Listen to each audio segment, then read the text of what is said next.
जय शारदे सीतारामा माता मेरी प्रिया माता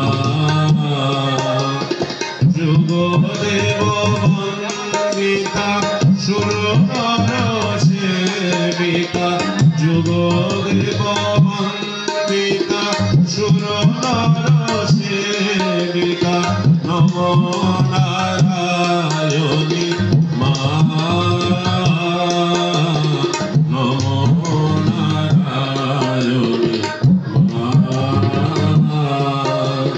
जय जय जननी जय श्री शारदा मुनि करुणारूपिणी जय मा आज्ञाशक्ति परमा प्रकृति असरणगति तुमी मा असरणगति तुमी मा जय जय जननी जय श्री शारदा मुनि करुणारूपिणी जय मा करुणारूपिणी जय मा करुणारूपिणी जय। গ্রামে যেমন এটি প্রায় গ্রামের মতো, মানে গ্রামের পরিবেশ অনেকটা আছে, গ্রাম ঠিক বলা যাবে না, এই গাছপালা পরিশোভিত। আজকাল শহর মানেই তো যেখানে গাছপালা কেটে শেষ করে দিচ্ছে।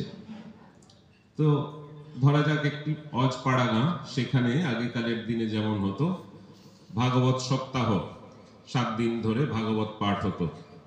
কোথাও দূর থেকে কোনো ভাগবতের পণ্ডিত আসতেন, গোস্বামীজি, তিনি ভাগবত পাঠ করতেন, সঙ্গে কীর্তন, প্রসাদ বিতরণ ইত্যাদি হতো। তো এক অল্প বয়স্ক বৌমার খুব যাওয়ার ইচ্ছা, গিয়ে ভাগবত পাঠ শোনার ইচ্ছা। কিন্তু আগেকালের দিনে যেমন সমাজে নিয়ম ছিল যে অভিজাত পরিবারে শাশুড়ি মাদের খুব প্রতাপ হতো, দণ্ড প্রতাপ, তিনি শুনতে যাবেন। আর যাওয়ার আগে বৌমাকে বললেন, দেখ এই এই কাজগুলো করবি, এইটা করবি। বৌমা কি করেন, কাজ করছেন, শাশুড়ি মা বেরিয়েছেন, ভাগবত পাঠ শুনতে গেছেন। গ্রামেরই এক প্রান্তে বড় ময়দানে, মাঠে এরকম শামিয়ানা বড় করে টাঙানো হয়েছে ইত্যাদি। তো ওই গ্রামেরই প্রায় একই পাড়াতে এক পিসিমা থাকতেন, তিনি গ্রামের সকলেরই পিসিমণি। তিনি এসে দেখছেন এই বাড়ির বৌমা ঘরের কাজ করছেন। তো বললো, কিরে তুই পাঠ শুনতে যাসনি? গ্রামের সব ছেলে বুড়ো সকলে গেছে, মেয়ে মদ্য সকলে গেছে, তুই ভাগবত পাঠ শুনতে যাসনি? তখন বৌমা আর কি বলে, তিনি সলজ্জ ভঙ্গিতে জবাব দিলেন ওই পিসিমাকে যে, না পিসিমা, মা গেছেন তো, অর্থাৎ শ্বশুর মাতা শাশুড়ি মা গেছেন, আমাকে এইসব কাজগুলো করতে বলে দিয়ে গেছেন, আমি কাজগুলো করছি। ও, তা তোর যেতে ইচ্ছা হয় না, স্বাদ হয় না?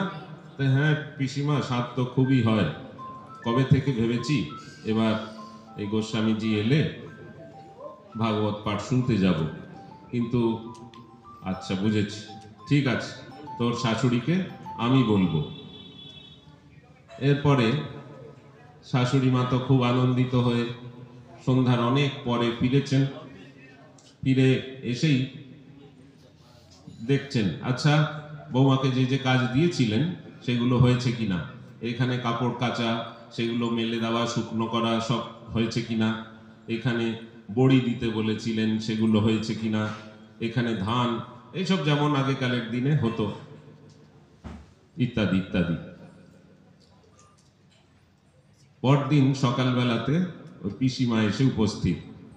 উনি বললেন, দেখো গো, ওই শাশুড়ি মাকে বলছেন, দেখো গো, আজকে আমি ভাগবত শুনতে যাব।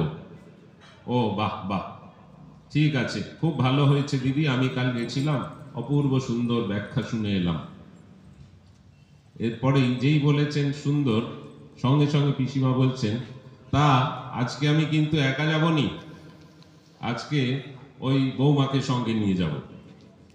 এখন এই পিসিমার প্রতাপ শাশুড়ি মায়ের চেয়েও বেশি থাকে না, ভোল্টেজ 440 ভোল্ট হলে ওর 11,000 ভোল্ট।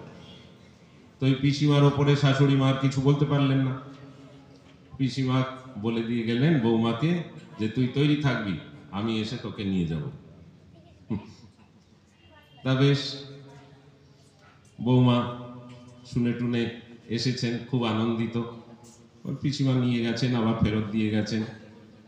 তো সেই দিন শাশুড়ি মা ঘরের কাজগুলো করেছেন, উপায় নেই, তখনকার দিনে এরকমই হতো, বাড়ির কাজ বাড়ির মায়েরাই করতেন।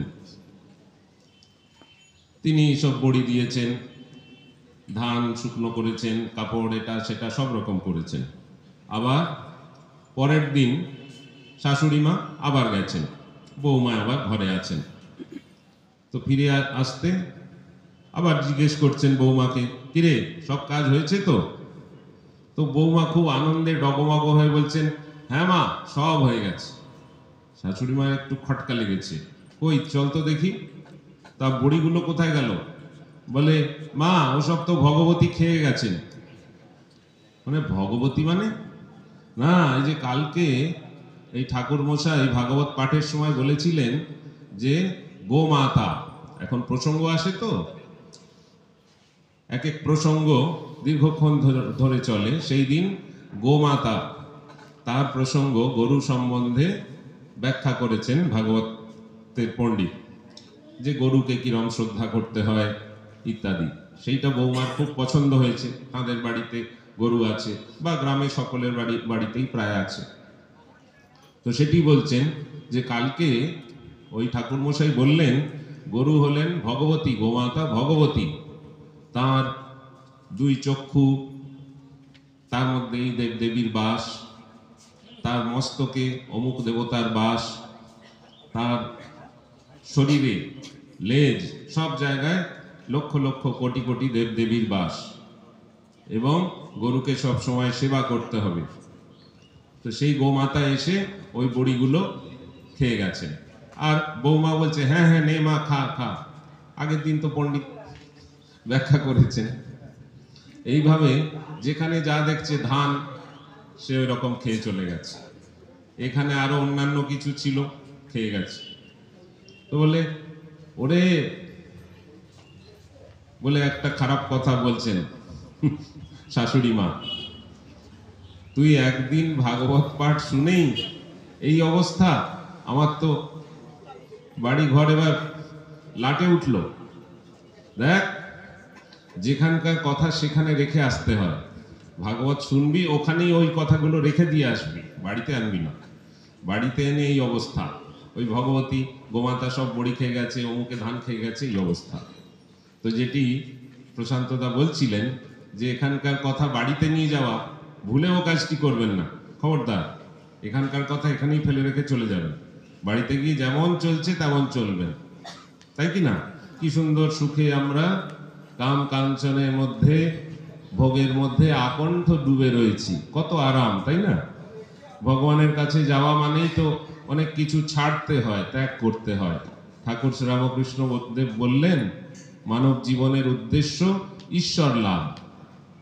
আমরা কি সুন্দর আরামে শুয়ে শুয়ে ভাবি জীবনের উদ্দেশ্য আরো বেশি ভোগ করব, আরো বেশি টাকা হবে, অনেক বাড়ি হবে, কয়েকটা বাড়ি হবে, একটা একটা করে কয়েকটা গাড়ি হবে, কাপড় এত বেশি হবে যে রাখার জায়গা থাকবে না, অলংকার থাকবে সারা শরীরে, এইসব আমরা ভাবছি।